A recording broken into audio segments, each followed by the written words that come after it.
In the book of Psalms, chapter 23, verse 4. In the book of Psalms, chapter 23, verse 4. Are you there?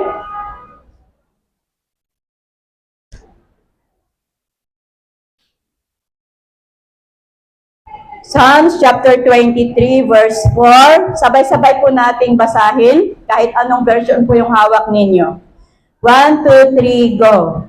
Even though I walk through the valley of the shadows of death, I will fear no evil, for you are with me, your rod and your staff, they comfort me. Ito ang ating mensahe sa araw na ito, mga kapatid. So the title of our message is The Shepherd in the Valley.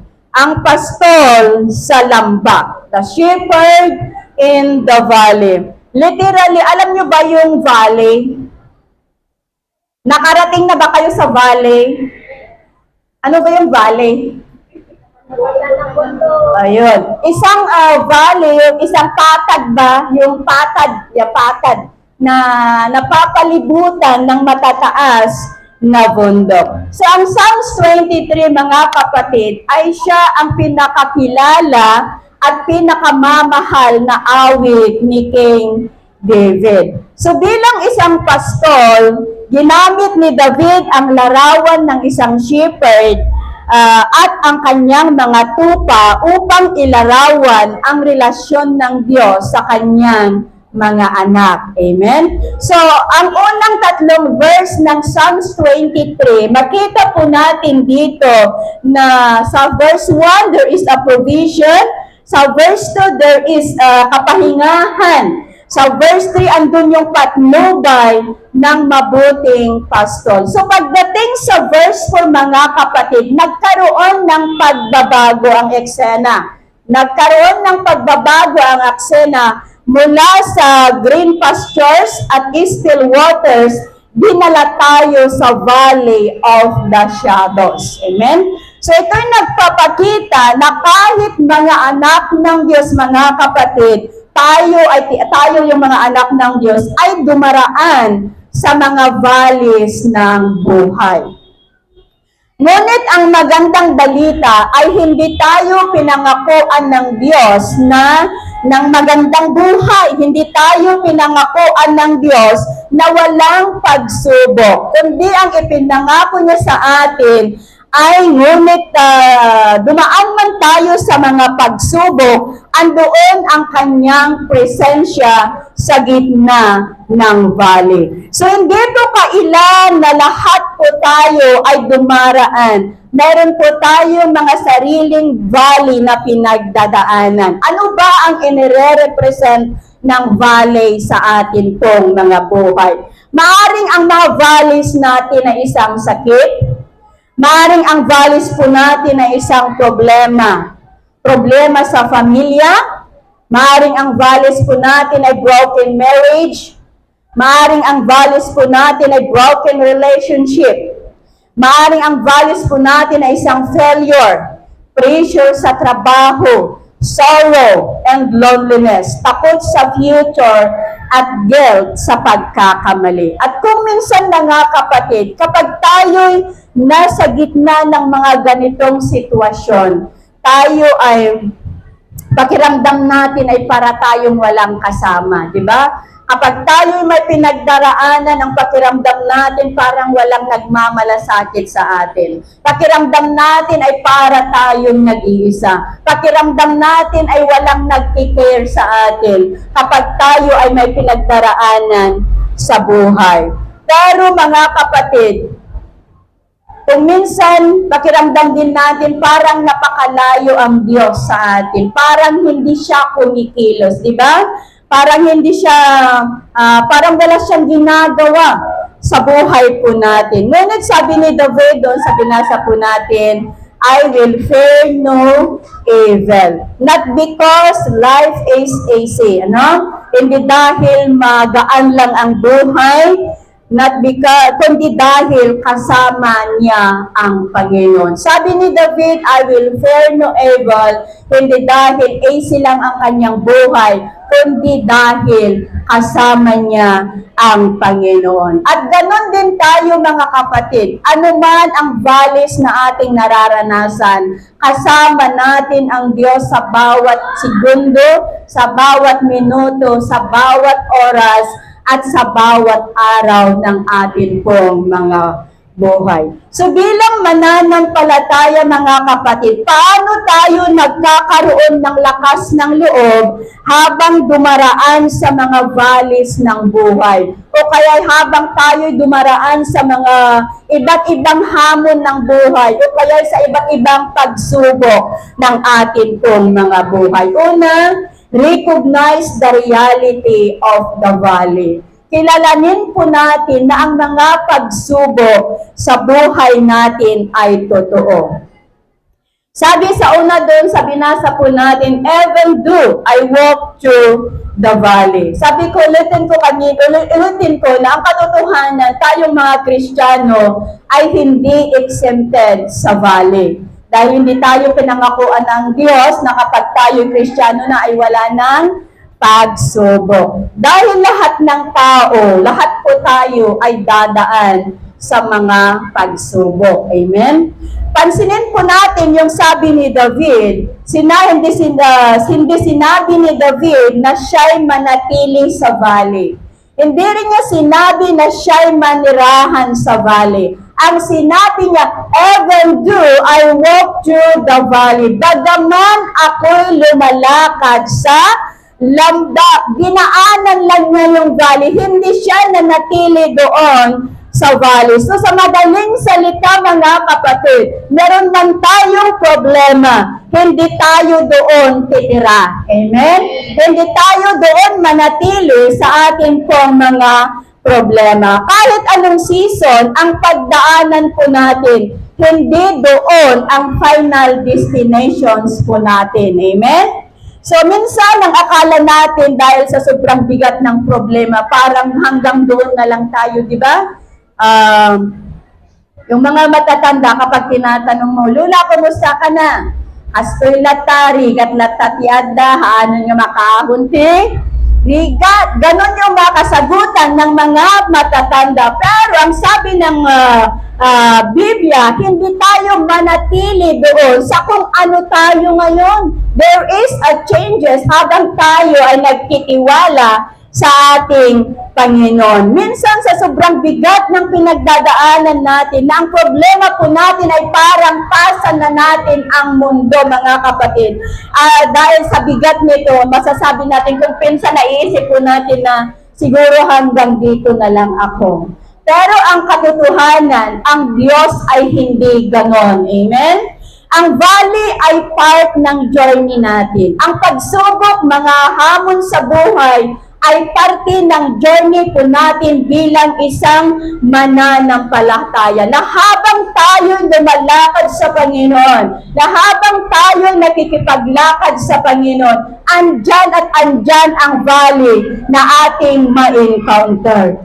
Hindi dyan ang ending ng story. Hindi porke na tayo ay nakaranas ng problema, ay doon na yung tuldok. Hindi doon ang ending ng story, mga kapatid. Totoo ang valley, pero ito ay temporary. Amen? Totoo ang mga valleys na atin pong naranasan, pero lahat ng ito ay temporary lamang. May simula at may katapusan. Amen? Si Job,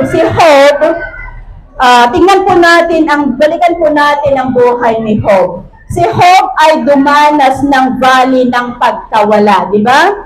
Sa isang araw lang, nawala ang kanyang ari-arian, nawala ang kanyang kayamanan, nawala ang kanyang anak. Hindi lang siya nawalan, nagkaroon pa siya ng sakit. Ano yung sakit niya? Ano yung sakit niya? Hindi kita. Pizza. Maalala ko. Hindi to related sa text po natin. May nag-pray daw na isang pastor. Pero syempre yung pastor hindi siya Tagalog. Sabi niya, prayer niya, Panginoon, lahat po ng naririto ay papigsaan mo, papigsaan ko dagiti so amin nga kakabsatan.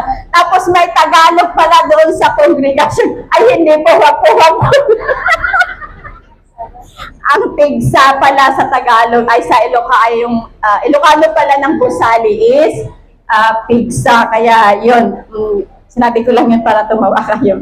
So, lahat ng ari-arian ni Job nawala. Pati na nga anak niya na lalaki at babae ay nawala rin. 5 lalaki at 3 babae. Tapos yung asawa niya iniwanan siya, hindi siya sinuportahan. Pero makita po natin dito, ang kawalan ni Job ay hindi doon nagtapos ang kanyang istorya. Ang kawalan ni Job, nawalan man si Job, pero may patuloy na nangyari sa kanyang buhay na ang Panginoon mismo ang kumilos sa kanyang buhay. Dahil sa kabila na siya ay nawalan, hindi niya iniwan ang Diyos, hindi siya tumalikod sa Diyos, hindi siya nanghina sa kanyang pananampalataya. Pero sabi niya kung ano ang nawala, patuloy pa rin niyang pinupuri, pagpapalain ang Panginoon. So every believer experiences valleys, pero ulitin ko, but no valleys is permanent. Awan itipadas, walang pagsubok na permanenteng manatili sa buhay po natin. Kaya sa buhay po ng bawat isa, huwag po tayong magulat, huwag po tayong magtaka kung bakit sa bawat panahon, sa bawat season, anumang season, ay meron tayong mga problema, meron tayong mga pagsubok na pinagdaraanan. Ngunit alalahanin po natin mga kapatid, ang valley ay dinadaanan, hindi tinatambayan. Amen? Kaya huwag tayong tumambay sa mga pagsubok. Daanan po natin sa biyaya ng ating Panginoon. Pangalawa, rely on the presence of the shepherd. Rely on the presence of the shepherd. Yung sabi doon sa text po natin, for you are with me. Okay? For you are with me. Ito ang sentro ng Psalms 23 verse 4. Hindi yung valley, hindi yung shadow, kundi ang presensya ng Panginoong Diyos. Ang sentro ng Psalms 23 verse 4 ay ang presensya ng ating Panginoong Diyos. Presence that protects dahil kasama natin siya sa bawat panganib. Presence that persists. Hindi siya umaalis sa panahon ng problema. Presence that produces peace. Nagbibigay siya ng kapanatagan sa gitna ng kaguluhan. Amen? Si Shadrach, Meshach at Abednego, nung sila itinapon doon sa naglalagablab na apoy, yung apoy, tapos itinapon sila doon, wala silang takot, wala silang pangamba, dahil alam nila na kasama nila ang Diyos. Kaya nung sila nasa loob ng apoy, hindi sila nasunog. Maski isang hibla ng kanilang buo ay walang nasunog. 3 ang itinapon doon sa naglalagablab na apoy, then pagkatapos sila ay naging 4 dahil ang Diyos ang kasama nila sa panahon na sila'y nasa loob ng apoy. Amen? So, God's presence is with us always. Alam niyo ang isang bata, di ba, sobrang matatakotin ang isang bata. Kapag ang isang bata ay takot, sapat na sa kanya ang yakap ng kanyang ama para mawala ang kanyang takot. Amen? Ganon din sa atin mga kapatid. Sana sapat na ang yakap ng Diyos upang mawala ang takot natin sa mundong ito. Bakit sabi ni David na for you are with me? Dahil ang confidence ni David ay hindi galing sa tapang niya. Amen?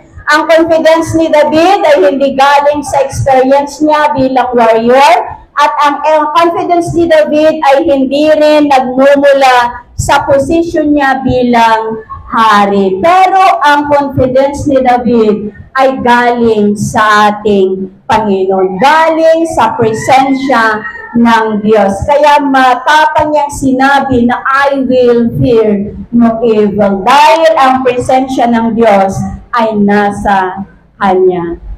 Balikan po natin sa Isaiah chapter 41 verse 10. Isaiah chapter 41 verse 10. Huwag kang mangamba sapagkat kasama mo ako. Huwag kang malungkot sapagkat ako ang iyong Diyos. Palakasin kita at tutulungan. Aalalayan kita sa pamamagitan ng kamay kong nagliligtas. So, mula sa versikulo na ito, hindi sinabi ng Diyos na hindi tayo dadaan sa problema. Ngunit ang sinabi niya sa verse na binasa po natin is, I am with you, I will strengthen you, and I will help you sa panahon ng problema. So, hindi pinangako ng Diyos na wala tayong problema, pero tutulungan niya tayo sa panahon ng problema. So, minsan, hindi inaalis ng Diyos ang storm sa buhay po natin. Pero ang maganda, sumasama siya sa bangka. Amen?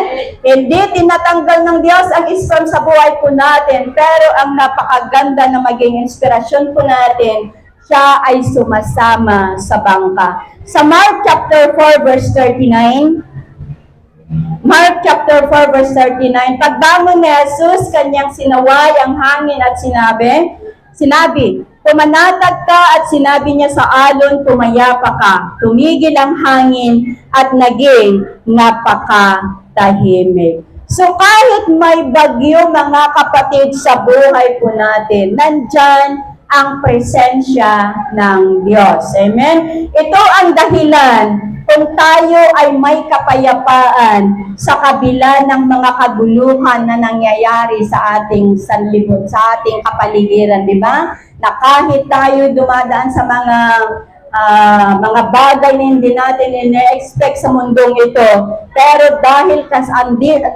nananahan ang Espiritu ng Diyos sa atin, andun pa rin ang kapayapaan sa puso po natin. Amen? The presence of God is greater than the problems we face. Yeah? Kaya magtiwala sa presensya ng Diyos na kahit parang hindi natin nararamdaman, ganun din gawin nating ugali ang manalangin sa panahon ng mga pagsubok sa buhay po natin. Pangatlo, receive the comfort of the shepherd. Receive the comfort of the shepherd. Yung sabi doon na, your rod and staff, they comfort me. Okay? Ang pamalo at tungkod ay kagamitan ng isang pastol. Sinong nakakita na ng isang pastol? Sa Middle East, nung galing sa Middle East, maaaring nakita nyo na yung isang nagpapastol. So, ang pamalo at tungkod ay kagamitan ng isang pastol. Ang pamalo ay ginagamit ng isang shepherd para sa proteksyon, para ipagtanggol ang tupa, para itama ang tupa kapag sila ay napapalayo sa kawan. So, ang tungkod naman, ang kagamitan ng isang tungkod, ito yung may kurba doon sa dulo. Di ba nakita nyo na yan? Yung tungkod na may kurba doon sa dulo. Ito yung ginagamit ito para sa paggabay. Gabayan ang tupa sa tamang daan. So, the rod and staff is a comfort through protection. Ano yung tungkod? Kapag humihiwala yung mga sheep, kinakalawit niya nga kasjay. So, yun ang purpose ng yung ganun doon sa dulo, ikalawit niya para manumbalik doon sa tamang daan. So, the rod and staff is a comfort through protection. Pinoprotektahan tayo ng Diyos laban sa panganib. A comfort through correction. Itinutuwid tayo ng Diyos kapag tayo ay naliligaw. And a comfort through direction, ginagabayan tayo ng Diyos sa tamang landas. Amen? So magkaiba man ang gamit ng pamalo at tungkod, pero iisa ang layunin. Ano ang layunin ng mga ito, mga kapatid? Ito ay upang mapainam ang bawat mananampalataya. Amen? Ito ay ang layunin ng tungkod at pamalo ay upang walang iba kundi ang kapakanan ng tupa. Walang iba kundi ang kapakanan ng bawat mananampalataya. So, Jonas nung tinakbuhan ang mission na ibinigay sa kanya ng Panginoon, siya'y itinuwid ng Diyos. Paano niya itinuwid si Jonas? Nung tumakbo si Jonas papunta ng Tarsis, imbis na pumunta sa Ninive, nung nandun na sila sa kalagitnaan ng dagat, biglang nagbagyo samantalang napakaganda ng panahon. Pero that time, biglang nagbagyo. So, dahil nag-alala yung tinatawag sa lagda.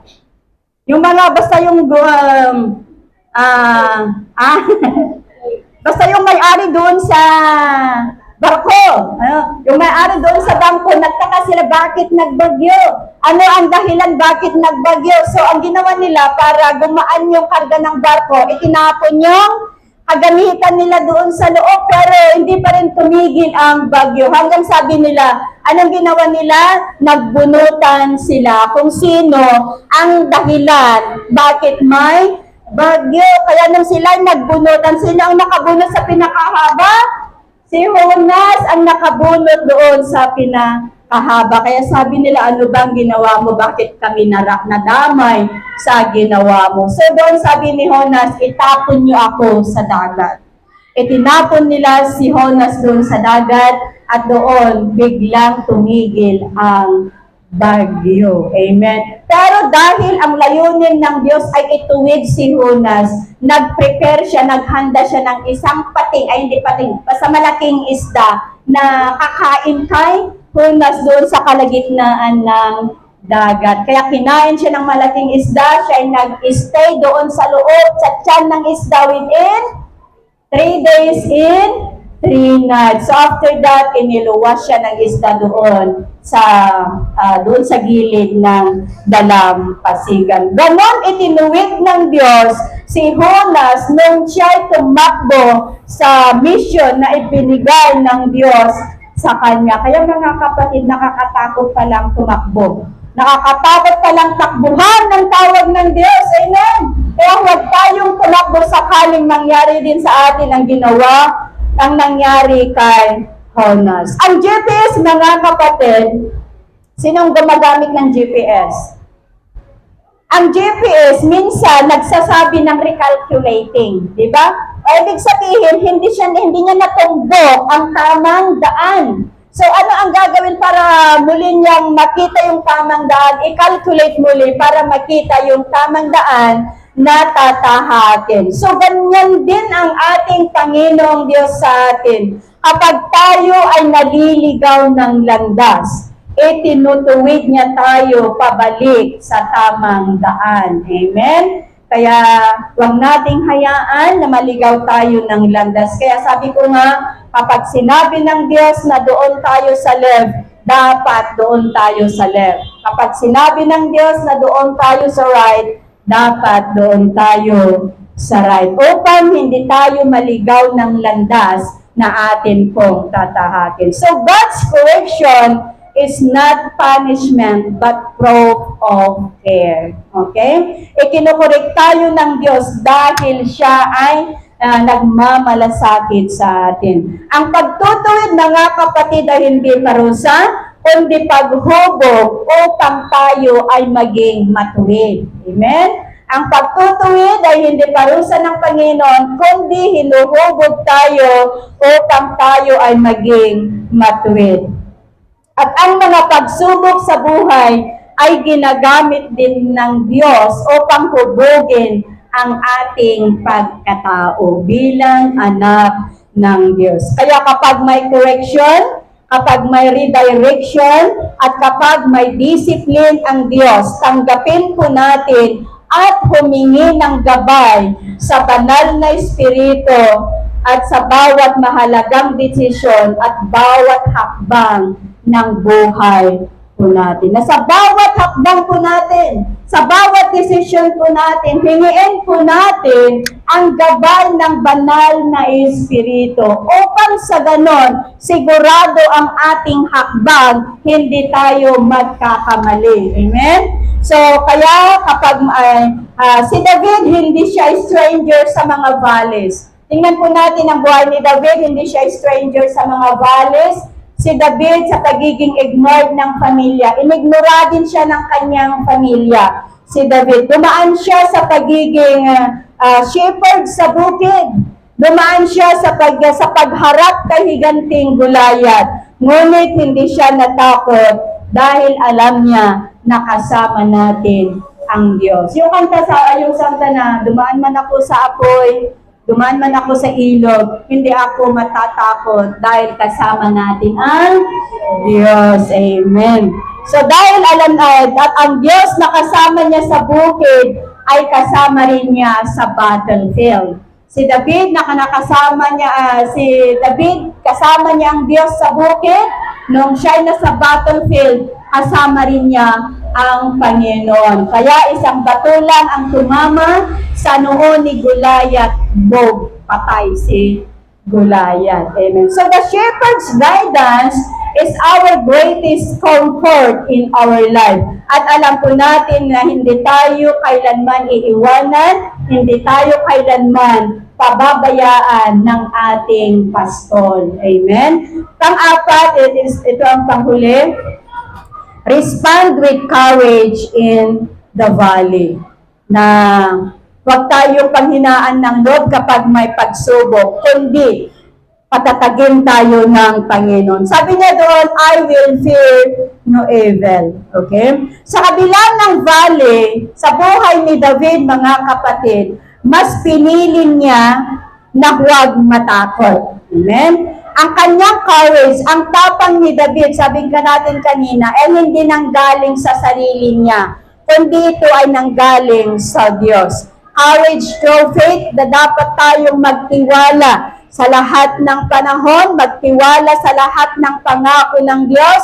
Courage to focus, dapat tumingin lang sa kadakilaan ng Diyos.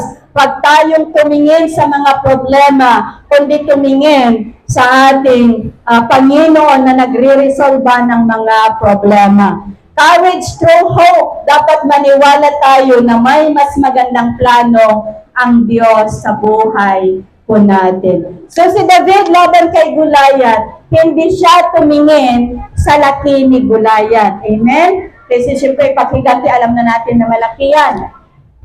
Pero hindi doon tumingin si David doon sa kalaki ni Goliath. Pero tumingin siya sa kalaki ng Diyos na siyang magbibigay ng tagumpay sa kanya. Kaya encouragement po sa atin, hindi pare-pareho ang problema natin. May mga tao na magaan lang ang problema, may mga tao na patong-patong ang mga problema. Pero ang paalala ng Diyos sa atin sa araw na ito, pag tayong tumingin sa laki ng problema, pero tumingin sa Diyos na siya ang nagre-resolba sa mga malalaking problema ng bawat isa. Amen. So hindi sinabi ni David na walang danger sa buhay po natin. Hindi niya sinabi na walang pagsubok sa buhay po natin. Hindi rin pero si David, nirecognize niya ang realidad ng mga valley sa buhay niya. In-acknowledge niya na may evil na dapat niyang harapin. May threat at valley, pero hindi yon ang final say ng kanyang puso. Kaya katulad ni David, mga kapatid, masasabi rin natin, I will fear no evil. Pakisabi sa kapatid, I will fear no evil. We have nowhere to fear. I will fear no evil. Hindi dahil kaya natin ang lahat. Pakinggan po natin ito. Sabihin po natin, I will fear no evil. Pero hindi ibig sabihin dahil kaya natin ang lahat. Pero kundi dahil kasama natin ang Diyos sa lahat. Amen? Kaya dahil kasama natin ang Diyos sa lahat, masasabi natin, I will fear no evil. Ang isang barko na nagbabiyahe sa karagatan, hindi siya ligtas dahil walang bagyo. Hindi siya ligtas hindi dahil walang bagyo, kundi dahil matibay ang kanyang kapitan. Spiritually, mga kapatid, Ang Diyos po natin ay siyang kapitan po natin ng ating spiritual na buhay. Ang Diyos ang ating kapitan. Ang Diyos ang ating sandigan na kahit kailan hindi siya magigiba. Amen? So, magpatuloy lang po tayo sa ating pananampalataya sa ating Panginoon. Ang faith, mga kapatid, does not remove fear. Ang pananampalataya ay hindi niya matanggal yung fear. Ngunit, mapagtagumpayan natin ang fear kapag tayo ay nagtitiwala sa Diyos. Amen? So, kapag tayo ay may takot, magtiwala sa Panginoong Diyos. Kaya harapin ang pagsubok na may pananampalataya, ipahayag ang pangako ng Diyos sa gitna ng sitwasyon. Because when God is with us, fear loses its power. So kapag ang Diyos ay nasa atin, mawawala ang kapangyarihan ng takot sa buhay o sa puso ng bawat isa. Mga kapatid, hindi po natin kontrolado ang mga pagsubok na dumarating sa ating buhay. Ngunit alam natin kung sino ang kasama natin sa panahon ng pagsubok. Alam natin kung sino ang kasama natin sa bawat valley. At sapat na yun. Marahil ilan sa atin ang valley po natin ay maaring disease, ang valleys po natin ay maaring shortcomings, ang valleys po natin ay maaring waiting na hanggang ngayon naghihintay pa rin sa katugunan ng ating mga panalangin. Maaring ang valleys po natin ay kalungkutan o problema sa ating pamilya. Pero tandaan po natin, daraan lang tayo sa valley. Amen? Huwag tayong manatili sa valley. At habang naglalakad tayo sa valley, mga kapatid, may kasama tayong mabuting pastol. Na kapag hindi natin makita ang daan, kasama natin siya. Kapag hindi natin maintindihan ang nangyayari, kasama natin siya. Kapag pakiramdam natin ay nag-iisa tayo, kasama natin siya. At kung kasama natin ang Diyos, hindi natin kailangang matakot sa anumang nasa harapan natin. Dahil ang mga problema o mga pagsubok na kinakaharap natin ngayon ay hindi ito mas malakas sa Panginoong Diyos. Amen? Ang mga valleys po natin ay hindi mas malalim sa kapangyarihan ng Panginoon. At ang mga takot po natin ay hindi mas malaki sa tagumpay ng Panginoong Jesucristo. At hindi lang tayo binigyan ng tagumpay ng ating Panginoon, ibinigay pa niya sa atin ang kanyang presensya. Amen?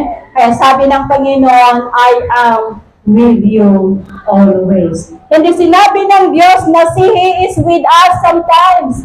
Hindi sinabi ng Diyos na He is with us kapag okay ang buhay natin. Hindi rin sinabi ng Diyos na He is with us kapag okay ang pananampalataya natin. Pero ang sinabi ng Panginoon, I am with you always. So it is a promise of His presence, it is a promise of His support, and it is a promise of His companionship. Maybe in our life, the valley may be dark, but the shepherd is near. The shadows may be frightening, but shadows cannot hurt a child of God. Amen? Amen. So if God is with us in the valley, we will make it through the valley. Amen? Magpatuloy lang po tayo, magtiwala tayo sa mabuting pastol. Hindi niya kailanman tayo pababayaan sa dulo ng valley. Hindi lang tayo hinihintay ng Panginoon sa dulo ng valley, siya ay naglalakad kasama natin sa bawat hakbang ng ating paglalakbay. So once again, our darkest valley is not the end of the story. God with us in it. He is our faithful God that never abandon us in the midst of our valleys. Amen? Kaya wag po tayong manghina kapag tayo dumaraan ng mga pagsubok dahil kasama natin ang Diyos. Yan ang mensahe sa araw na ito.